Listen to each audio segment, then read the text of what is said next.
नमस्कार दोस्तों। स्वागत है आपका द चार्ट माइंडसेट चैनल पर, जहां हम लाते हैं स्टॉक मार्केट से जुड़ी सटीक और भरोसेमंद जानकारी। ऊर्जा विकास का मूल आधार। और जब बात हो भारत की ऊर्जा ज़रूरतों की, तो एक नाम दशकों से खामोशी से देश को शक्ति दे रहा है, वह है एनएचपीसी लिमिटेड। दोस्तों, मैं संतोष आपका स्वागत करता हूं। तो चलिए सबसे पहले देखते हैं इसका ओवरव्यू, यानी कंपनी का परिचय। भारत की बढ़ती ऊर्जा आवश्यकताओं को पूरा करने में एनएचपीसी अग्रणी भूमिका निभा रहा है। एनएचपीसी लिमिटेड यानी national hydro electric power corporation 1975 में स्थापित एनएचपीसी भारत सरकार के अधीन एक मिनी रत्न कैटेगरी सार्वजनिक उपक्रम है, जो जल विद्युत यानी हाइड्रो पावर उत्पादन में देश का सबसे बड़ा नाम है। एनएचपीसी की स्थापित विद्युत उत्पादन क्षमता 7000 मेगावाट से भी अधिक है, जो कि एक बहुत ही महत्वपूर्ण बात है। और यह भारत देश में कई महत्वपूर्ण जल विद्युत परियोजनाएं संचालित करता है, जैसे तेस्ता सिक्किम में, किशनगंगा जम्मू कश्मीर में, पार्वती हिमाचल में, सुबनसिरी लोअर अरुणाचल और आसाम के बॉर्डर के।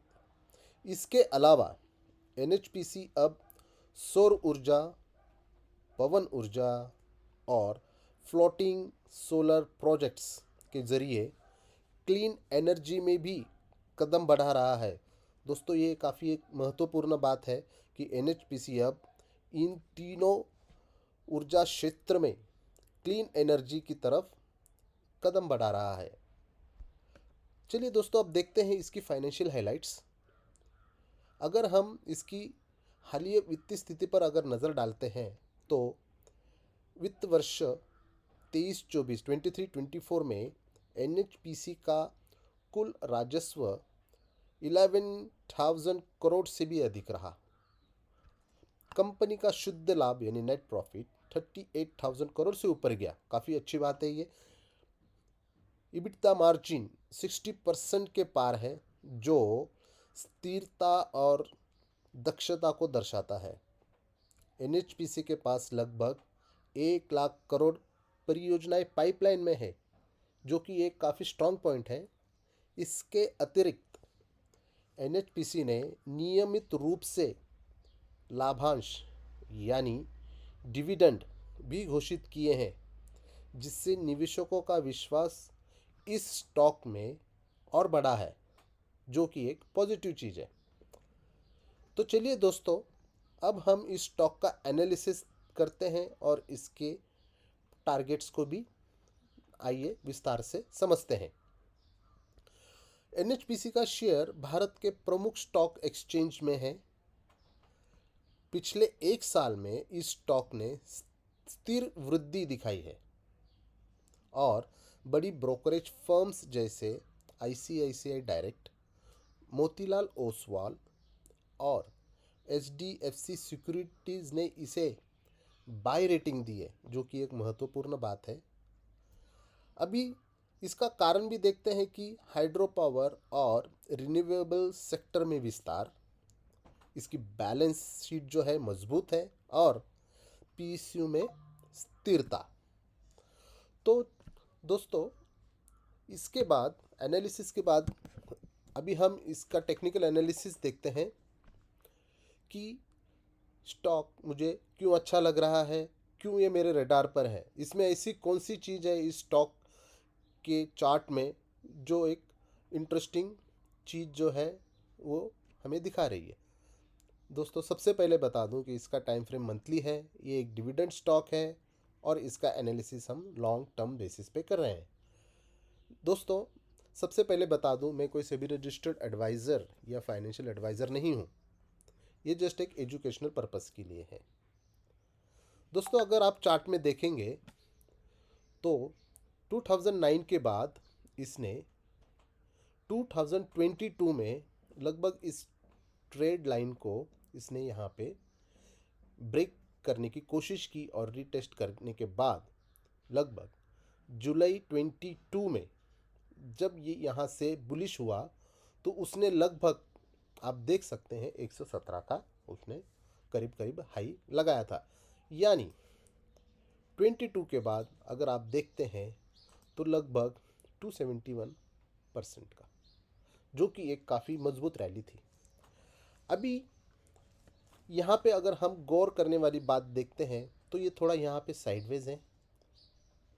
ये एक अच्छा सा इसका सपोर्ट जोन बन रहा है। आप देख सकते हैं कि मार्च 24 में यहाँ से बायर्स एक्टिव हुए थे, वापस से यहाँ पे रिटेस्ट के लिए आया हुआ है। उसके बाद मार्च 25 में इसने एक बुलिश कैंडल बनाई और ये थोड़ा ऊपर चल रहा है।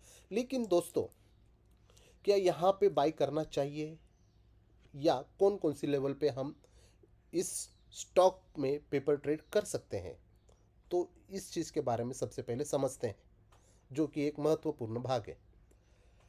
अगर हम देखेंगे सबसे पहले फिबोनाची को अगर हम ड्रॉ करते हैं तो लगभग इस लो से आप देख सकते हैं कि ये एक यहाँ पे 50% पे ये फिबोनाची के एक अच्छा सा इसने सपोर्ट बनाया है। दूसरा सपोर्ट हमें 63% 61.8% यानी यहाँ पे 63 के प्राइस के यहाँ पे नज़र आ रहा है। तो अभी कैसे बाय कर सकते हैं ये पेपर ट्रेड में, इसके बारे में समझते हैं।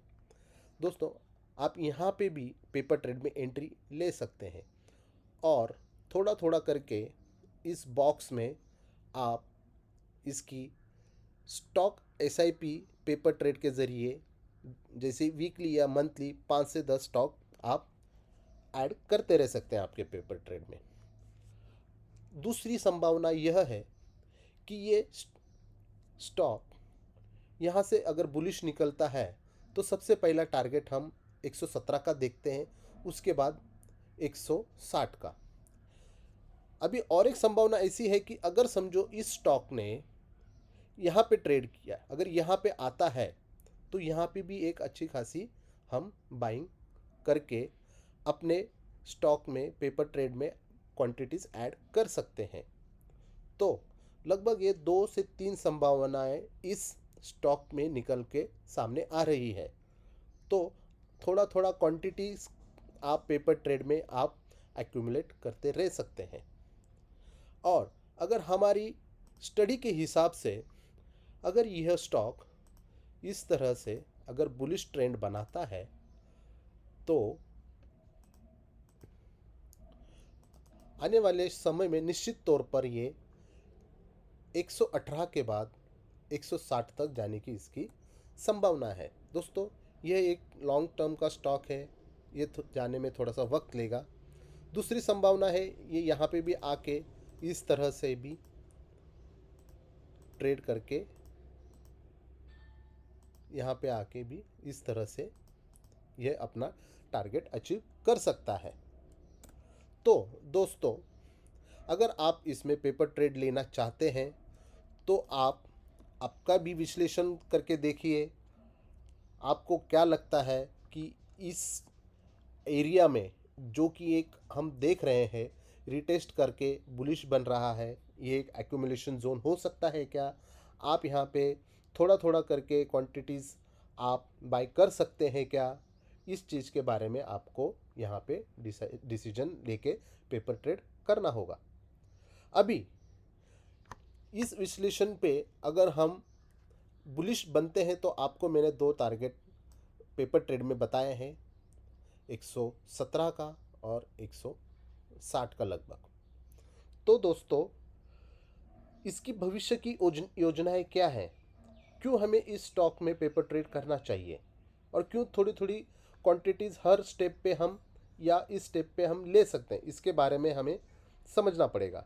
एनएचपीसी अपने भविष्य के रोड मैप को लेकर पूरी तरह प्रतिबद्ध है। 2025 तक एनएचपीसी का लक्ष्य है कुल 15,000 से भी अधिक मेगावाट की क्षमता हासिल करना, जो कि एक बहुत बड़ी बात है। उत्तराखंड, अरुणाचल प्रदेश और जम्मू कश्मीर में नई जल विद्युत परियोजनाएं शुरू करना, 1,500 मेगावाट से अधिक की सौर व पवन परियोजनाओं को चालू करना और भारत के सबसे बड़े फ्लोटिंग सोलर प्रोजेक्ट्स में अग्रणी बने रहना। एनएचपीसी पर्यावरण संरक्षण, स्थानीय समुदायों की भागीदारी और आत्मनिर्भर भारत के सपने को सरकार साकार करने में महत्वपूर्ण भूमिका निभा रहा है। तो दोस्तों, अगर हम इस स्टॉक में पेपर ट्रेड करते हैं और अगर हम इसकी भविष्य की योजनाएं देखते हैं तो निश्चित तौर पे आने वाले समय में यह स्टॉक हमें हमारे 117 और 160 के पेपर ट्रेड हासिल करने में मदद कर सकता है। तो दोस्तों, अगर हम इसका कंक्लूजन करें तो एनएचपीसी सिर्फ एक बिजली उत्पादक कंपनी ही नहीं, यह भारत की सौर ऊर्जा आत्मनिर्भरता की रीढ़ है। इसकी स्थिर प्रदर्शन, हरित ऊर्जा की दिशा में बढ़ते कदम और निवेशकों के प्रति जवाबदेही इसे एक भरोसेमंद और दीर्घकालिक संस्था बनाते हैं। तो दोस्तों, आपके पोर्टफोलियो के लिए एक दमदार ऑप्शन हो सकता है क्या? आपकी राय नीचे कमेंट में ज़रूर शेयर करें। अगर आपको वीडियो पसंद आया हो तो लाइक करें, चैनल को सब्सक्राइब करें और बेल आइकन दबाना ना भूलें ताकि आपको मिलते रहे ऐसे ही स्टॉक मार्केट की अपडेट्स। धन्यवाद।